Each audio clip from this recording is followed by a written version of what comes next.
At first glance, the war in Ukraine might look like something from the 20th century. You see a sort of trench-like landscape that would be familiar to soldiers from 1915. But it holds many lessons for conflicts to come. While boots on the ground still matter, Russia has moved to tighten its conscription law, pressing more men to fight. New tech is making a huge difference. There's this idea of revolutions in military affairs, and they're typically attributed to technology. Це майбутнє так само, як і швидший телець. Drone will definitely be very important in any conflict between Taiwan and China. As the world enters a new era of increased conflicts, what does the future of combat look like? This may be the moment where war really does become something else.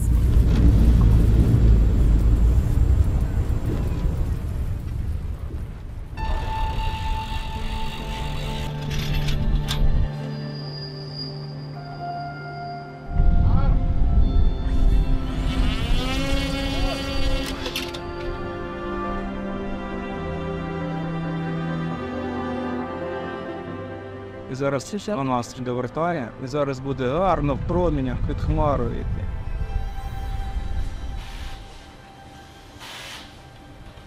In Ukraine's capital of Kyiv, Vitaly runs Air Logics, a company that makes drones for the Ukrainian military.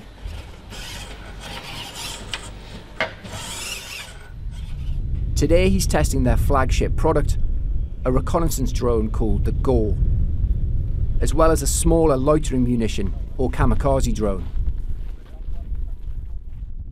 Over 20 such systems have already been sent to the front line. It's a successful culmination of months of research and development.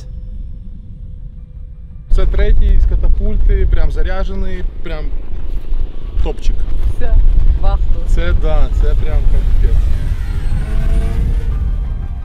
Whether drones are adapted to be used as weapons or as guides, both Russia and Ukraine are sending huge numbers onto the battlefield. We're now estimating that the Ukrainian armed forces are losing some 10,000 drones a month. So just the extent to which drones are being used is definitely noteworthy. Drones have flown in wars before, but what's different in Ukraine is how they're being used. What I think it's teaching us is that just because drones are being shot down doesn't mean they aren't absolutely indispensable. If the drone is shot down, no problem, it's done its job. These are almost becoming like consumables on the battlefield. Ми запускаємо розвідник, виявляємо ворожу ціль, ставимо в кружляння наш розвідник там, і потім запускаємо вже камікадзе.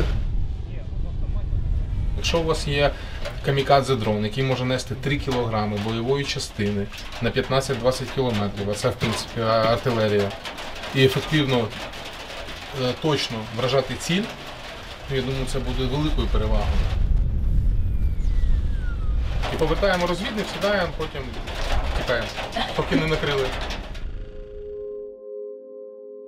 Search and destroy drone missions are a huge part of the new tech dominating the battlefield. But it's artillery batteries, flying drones to show them where to aim their guns, that are using them with the most effect.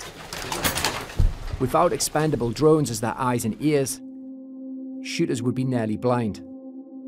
Just how many drones are being used is an invaluable lesson for any future conflict. Quantity can really matter in a war, and quantity has a quality of its own.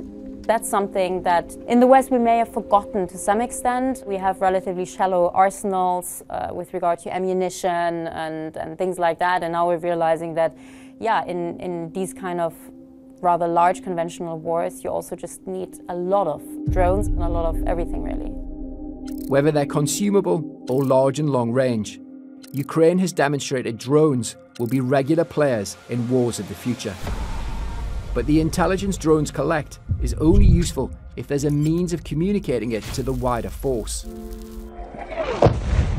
And in the battlefield, that isn't always easy. Soldiers like Favorsky are at the forefront of that challenge.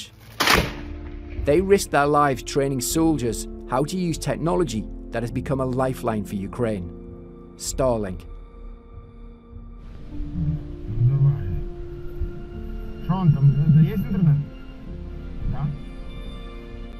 Away from the battlefield, maintaining the equipment is essential. Дуже тендітний оцей от шнурочок. Ну, типу, оцю штуку ми захищаємо дуже сильно, тож сюди забивається грязюка.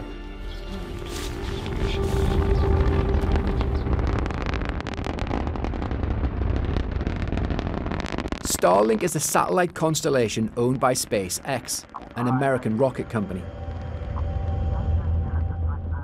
It's made up of more than 4,000 low-orbit satellites that provide off-grid internet access. A lifeline when heavy artillery is constantly battering your ground-based utilities. And crucially, it's allowing soldiers on the ground to share images from drone feeds to connect targets with the nearest artillery team. A kind of Uber for howitzers. Це можливість коригувати артилерію, це можливість, котра є вкрай важливою для нашої армії, тому що ми воюємо не як кацапи. Other countries are taking note. Chinese generals have been watching American wars since 1991, when America's lightning-fast victory over Iraq woke them up to the power of American intelligence and digital networks. And from that moment on, the People's Liberation Army of China realized not only that they had to be able to wage a similar kind of warfare, but that if they were going to be able to defeat America and its allies in Asia, they would have to take out not just weapons and soldiers on the ground, but you take out the systems that they rely on. Taiwan, constantly in China's crosshairs, knows its undersea internet cables could be cut in the event of an invasion. It too sees the value of a Starlink-type constellation in a future conflict. Satellite communications in the future are going to be that absolutely critical element that allows sensors to be connected to shooters in a timely fashion, in a way that ensures if a soldier sees a tank and sends that information back, you can hit it in a timescale that is minutes, not hours by which the tank may be miles away. Starlink may help information move quicker and more securely, but in wars of the future, artificial intelligence will help to make sense of that information. Hello, I'm Tom Standage, Deputy Editor at The Economist. If you're enjoying this film, why not take out a subscription to The Economist?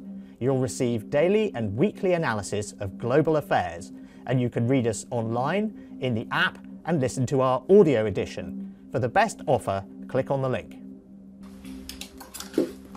Generals in Ukraine are already adapting AI technology to help them plan what to attack, what resources to use, and when. A kind of Google Maps for armies. It's another glimpse of how new tech will be helping tomorrow's soldiers. You'll use these virtual simulations for various training or experimental purposes. Jennifer McCardle should know. She specialises in training soldiers for future wars. Ukraine has been a great example of how the ubiquity and proliferation of sensors has allowed them to more effectively close kill chains.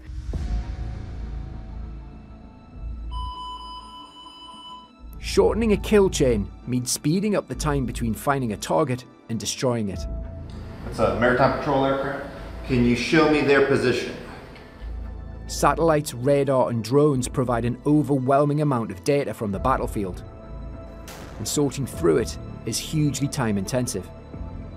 If you're able to use AI to go through that information and to be able to present information that matters for a decision maker, you have speed.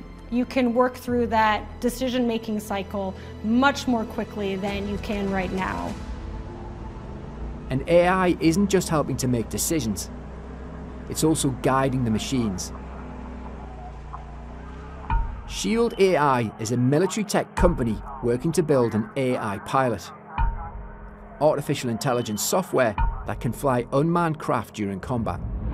The future of warfare is going to be characterized by thousands of unmanned aerial vehicles, unmanned surface vehicles, unmanned underwater vehicles. And what is going to be the differentiating factor among all these vehicles is the level of intelligence, the level of autonomy integrated into each one of those vehicles.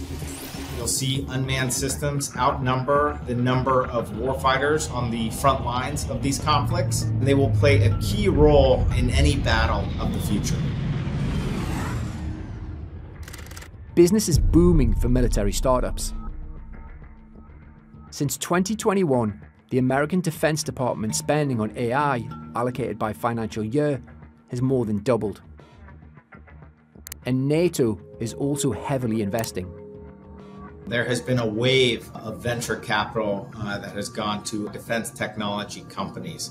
I think it's because you see an industry that is fundamentally transforming. The products and capabilities that are going to matter in the next conflict are going to be derived from software capabilities, from AI. But there are concerns about leaving the decision to kill to an algorithm. There's this worry, I think, in popular culture that AI is going to spawn these terminators. And while I think there is reason to be cautious, I do think it's important we don't engage in hyperbole. In the US and in a lot of Western countries, we have made the deliberate decision that when it comes to decisions around lethality, a human will always be in or on that decision-making loop. Where this, I think, does become a little bit worrisome is that other countries haven't made that same normative decision. Over 100 countries have military systems with some degree of autonomy. It's easy to see how a weapon that thinks for itself could be an advantage. If you are a commander and you launch the weapon, let's say an aircraft, and its communications are jammed, if it spots a target on the ground, are you going to wait for your communication link to be restored, by which time the target may have gone away? Or are you going to give the weapon the authority to take the shot itself? From a purely military perspective, that independence is hugely valuable under those kinds of comms-denied environments. But for now, humans largely maintain lethal control. I'm skeptical that AI on its own can turn the tide of war. I think we have to be very cognizant of the fact AI remains incredibly brittle. It struggles to adapt to unexpected situations and scenarios, and warfare is just full of the unexpected. It's replete with fog and friction. And in wars of the future, like now, not all fighting will be done with bullets and missiles. Over 8,000 kilometers from Ukraine in the South China Sea, there may be fewer trenches, but a furious struggle is still underway.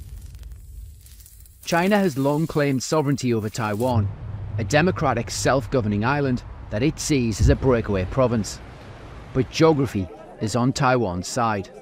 For China to launch a straightforward invasion of Taiwan, there are many difficulties, including launching the largest ever amphibious operation since Normandy. This will be extremely difficult for China. The landing itself is also extremely difficult because China hasn't actually conducted any kinetic military operations since 1979. So this is a big gamble. In the face of such challenges, China may try a different tack if it invades Taiwan.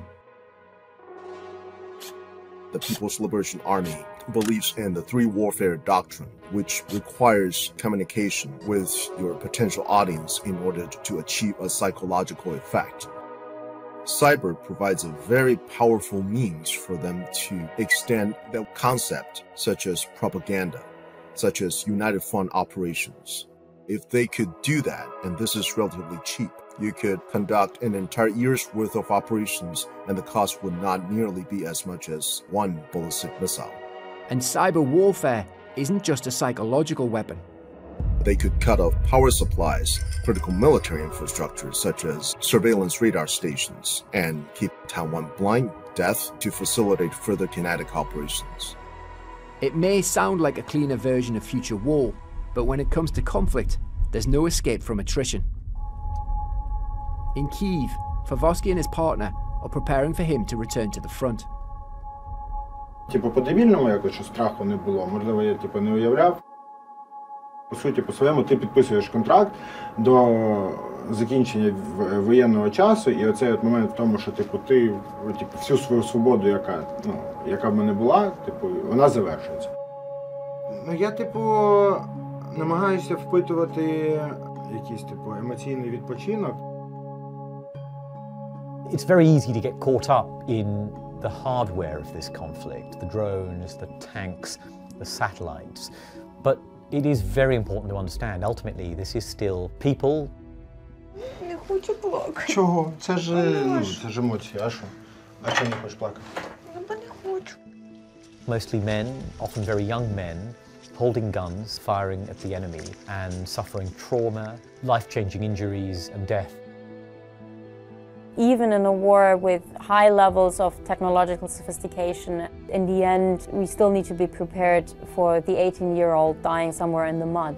The fundamental nature of war as a human conflict with humans killing each other, I don't think that that is going to go away.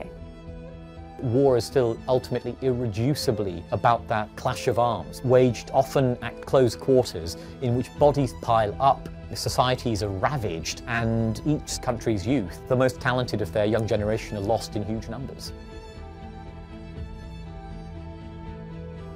Thank you for watching. To read more of our coverage on the future of warfare, please click on the link and don't forget to subscribe.